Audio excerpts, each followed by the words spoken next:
नमस्कार, मी माझ्या छोट्याशा व्हिडिओमध्ये तुमचं स्वागत करते. ही आहे माझ्या गावातील हायस्कूल शाळा. शाळेमध्ये जाण्याचा योग थोडा कमी येतो, परंतु आला. शाळेतील वातावरण एकदम प्रसन्न होते.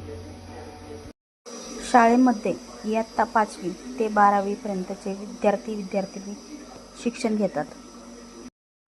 खूप दिवसांनी शाळेत गेल्यानंतर आपल्याला आपल्या शाळेचे दिवस आठवतात. प्रार्थना, प्रतिज्ञा, परिपाठ, खरा तो एकची धर्म यापासून चालू झालेला प्रवास आता माणसाने माणसाशी माणसासम वागणे इथपर्यंत येऊन पोहोचलेला आहे.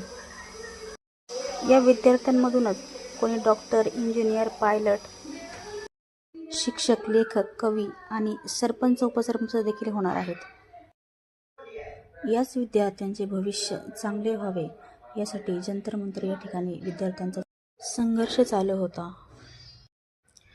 या विद्यार्थ्यांसाठी शासनाने आपल्या पातळीवरती त्यांना उत्तम सुविधा उपलब्ध करून दिल्या पाहिजेत, ज्यामुळे कुठलाही विद्यार्थी शिक्षणापासून वंचित राहणार नाही आणि विद्यार्थ्यांना शिक्षण घेण्यात अडचण येणार नाही.